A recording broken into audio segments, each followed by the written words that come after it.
Imagine a man so charming, so intelligent, so normal, that no one suspected he was a monster. This is Ted Bundy, a law student, a rising politician, a seemingly perfect gentleman. But behind that smile was something far more sinister. He didn't stalk his victims in the shadows. He walked among them in broad daylight, laughing, flirting, gaining their trust, before they vanished forever. This is not just a crime story. This is the chilling, unbelievable reality of one of the most twisted serial killers in history. But how did he do it? And more terrifyingly, why did no one stop him sooner? It all started in the 1970s. Across Washington state, young women were disappearing. No screams, no witnesses, no clues, just gone. The police were baffled, but behind the scenes, a predator was perfecting his craft. Ted Bundy wasn't just another creepy guy lurking in alleys. He was different, smart, handsome, polite. His favorite trick, playing the helpless victim, a cast on his arm, books falling from his hands, a sweet smile as he asked, "Could you help me? My car is just over there." And that's when they made their last mistake. Inside that Volkswagen Beetle, once the door shut, there was no way out. But this wasn't just about murder. Bundy wasn't satisfied with killing. He wanted to own his victims, mind, body, even after death. Yes, after death, but we'll get to that soon. First, in January 1974, a quiet college town was shaken when Linda Ann Healy, a 21-year-old student, vanished from her bed. Her alarm clock was still ringing the next morning. Her bed was neatly made, except the pillows and blankets were stained with blood. There was no forced entry, no signs of struggle. It was as if she had just walked away. Then, another girl vanished. And another. By summer, 7 women were missing. People started whispering, "There's something wrong. There's someone out there." And then, Ted Bundy made his boldest move yet. Broad daylight horror, the Lake Sammamish incident. July 14, 1974. A perfect sunny day at Lake Sammamish State Park, Washington. Thousands of people, families laughing, couples sunbathing. No one knew that death was watching them. Bundy, wearing a sling on his arm, walked up to a young woman. His voice was warm, his eyes kind. "Excuse me, could you help me lift my sailboat onto my car?" She smiled. She said yes. She was never seen again. Within hours, he did it again. 2 women. One day, that's when people finally saw him. Witnesses reported a man named Ted, driving a Volkswagen Beetle. For the first time, Bundy had left a trail. But he was already gone. The police now had a name. They had a car, but they were still too late. Because Ted Bundy was just getting started. The name Ted Bundy was whispered in fear, but no one truly knew the horror he was about to unleash. Vanishing without a trace. After Lake Sammamish, the police finally had a description, a man named Ted, with a Volkswagen Beetle. But there was one problem. Ted Bundy was already gone. He had escaped Washington, crossing state lines into Utah, where he became even bolder, and even deadlier. The fall of 1974. Salt Lake City, Utah. A new place, a fresh start. For Ted Bundy, it was the perfect hunting ground. His methods remained the same, charming, polite, helpless. The cast on his arm. The friendly voice. "Can you help me with my books? Would you mind walking with me to my car?" And every time, the answer was yes. October 1974, 2 women disappeared just weeks apart. Melissa Smith and Laura Amy, both found brutally murdered, their bodies discarded in the wilderness. Then, another attack, but this time, he made a mistake. The woman who escaped death, Carol Duranch. November 8, 1974. A teenage girl named Carol Duranch was shopping at a mall when a man approached her, flashing a police badge. "Miss, someone tried to break into your car. Could you come with me to the station?" It sounded believable. He was calm, professional, just like a real officer. She got into his car. But instead of driving to the police station, he drove into the darkness. Carol's stomach twisted. Something was wrong. She asked where they were going. Then, in an instant, he snapped. Bundy grabbed her arm, trying to handcuff her, but Carol fought back. She kicked, scratched, screamed. The car swerved. She managed to jump out and ran for her life. Bundy had lost control, and for the first time, a victim lived to tell the story. The first break in the case. Carol went straight to the police, describing the Volkswagen Beetle and a man with dark curly hair and piercing eyes.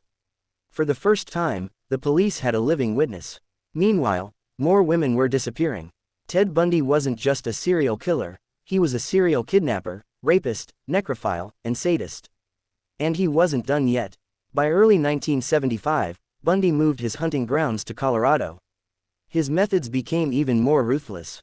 January 12, 1975, a 23-year-old nurse, Karen Campbell, was staying at a ski resort with her fiancé. She left her hotel room for just a few minutes.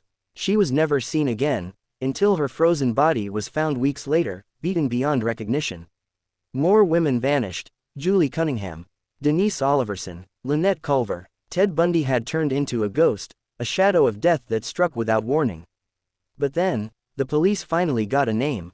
While Ted Bundy continued his killing spree, his own girlfriend, Elizabeth Klopfer, had started to suspect something terrifying. She had seen plaster casts, knives, and strange behavior. When she heard about the Lake Sammamish killer driving a Volkswagen Beetle, she knew. In a heart-pounding moment of fear and betrayal, she called the police. "I think my boyfriend might be the man you're looking for."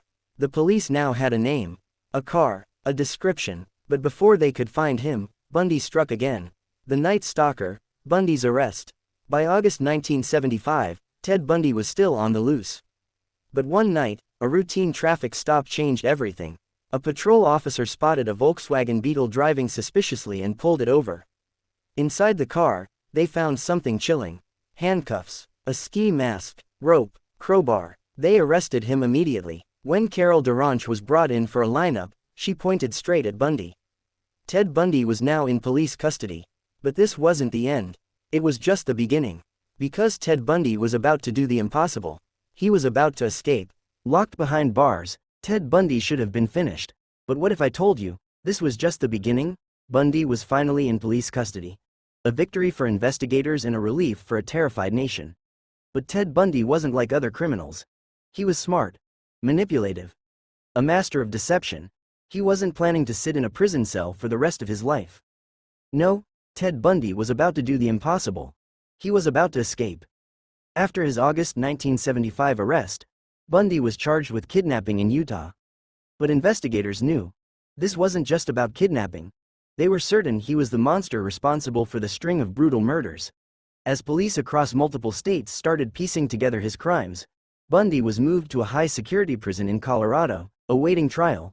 Inside his cell, he smiled. He wasn't afraid. Because while police thought they had finally caught their killer, Bundy was already planning his next move. June 7, 1977, Aspen, Colorado. Bundy was transported to Pitkin County Courthouse for a pretrial hearing.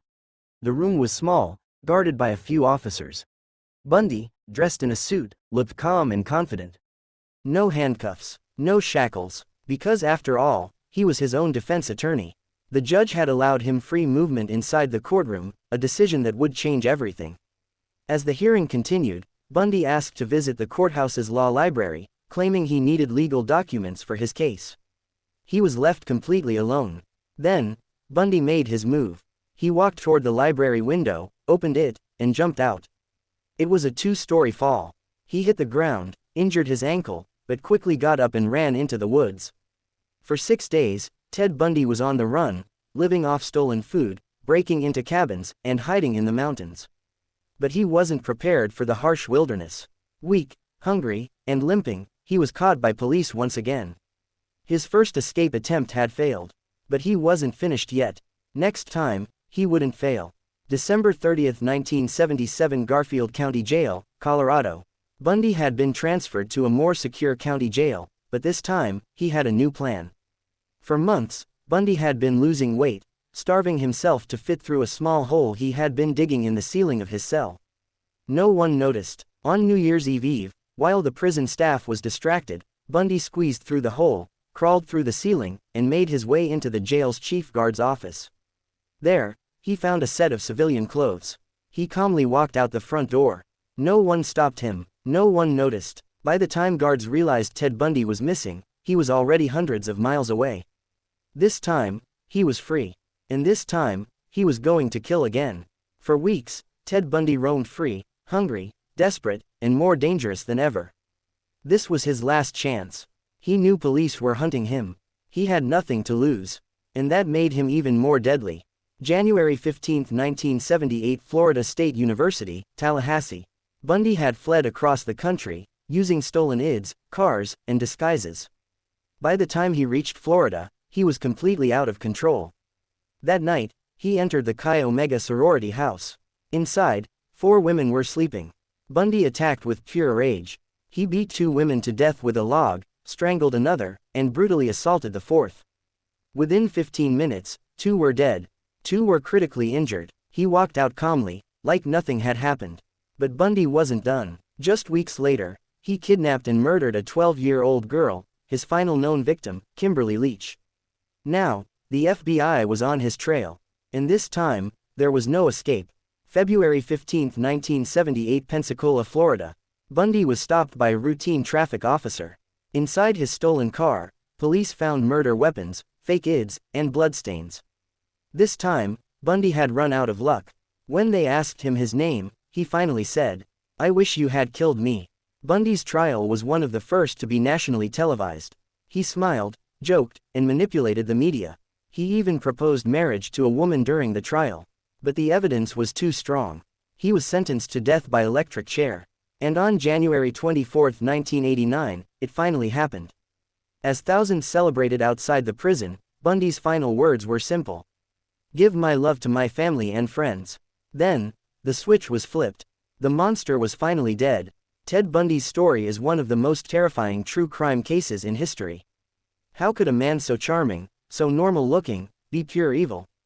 How many more victims were never found? And the most chilling question of all, are there more killers out there just like him? Let me know your thoughts in the comments below. If you enjoyed this story, hit that like button, subscribe, and turn on notifications so you don't miss the next mystery.